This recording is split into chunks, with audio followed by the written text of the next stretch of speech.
আসসালামু আলাইকুম রহমতুল্লাহি ওবারাকাতু। আজকের এক বোনের প্রশ্ন ছিল, ওনার চাচির সাথে নাকি ঝগড়া হয়।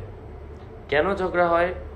সহবাসের পরে নাকি আপনার ঘরের দেয়াল ধুতে হয় অথবা ঘরের সিঁড়ি ধুতে হয়, মুছতে হয়।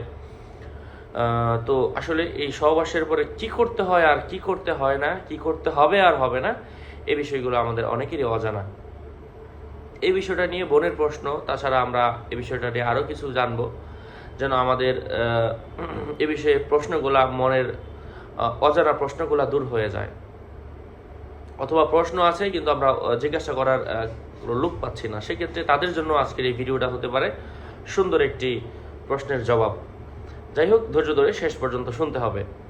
তো সহবাসের পরে আপনার কাপড়ের মধ্যে যদি লাগে, মানে যেই স্পাম, বীর্য, এটা যদি আপনার কাপড়ের মধ্যে লাগে, তো অবশ্যই কাপড়টা ধুতে হবে, ভালো করে ধুতে হবে। যতটুকুর মধ্যে লেগেছে ততটুকু আগে ভালো করে ধুবেন, তারপর সমগ্র কাপড় ধুবেন 3 বার।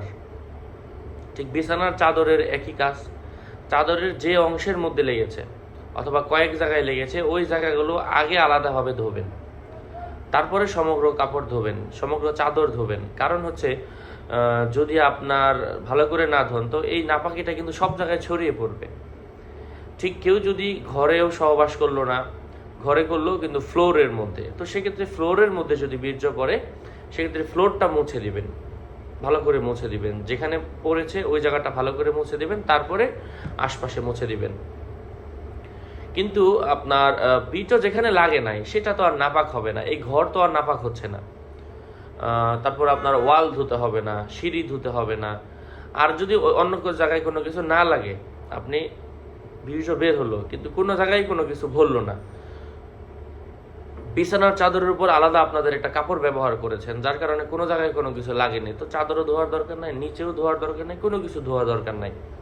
শুধু আপনার নিজের কাপড়, নিজের শরীর, নিজের কাপড়ও যদি না লাগে নিজের শরীর ভালো করে ধুয়ে নেবেন, এবং যে কাপড়ের উপর ছিলেন, এক্সট্রা যে কাপড়টা বিছিয়ে নিয়েছিলেন, ওই কাপড়টা ভালো করে ধুয়ে দিবেন, তাহলেই হলো। সব ধোয়া দরকার নাই। না ধুয়ে আশপাশে নামাজ পড়া যাবে, ওই বিছানায়ও নামাজ পড়া যাবে যদি কিছু না ভরে থাকে। আশা করছি বুঝতে পেরেছেন। এক কথায়, যেখানে ভরেছে ওটা অবশ্যই ধুতে হবে, না বললে ধুতে হবে না। তোশকের মধ্যে যদি লেগে যায়, তোশক ভালো করে রোদে শুকাতে হবে, কারণ তোশকটা ধোয়া যাবে না। তারপর তোশকের উপর অন্য কোনো কাপড় বিছিয়ে ওখানে নামাজও পড়া যাবে, যদি রং, গন্ধ, ঘ্রাণ, রং এগুলা দূর হয়ে যায়। আল্লাহ পাক আমাদেরকে বোঝার তৌফিক ফরমান। আরও আপডেট পেতে সাথেই থাকবেন। আসসালামু আলাইকুম ওয়া রাহমাতুল্লাহি ওয়া বারাকাতুহু।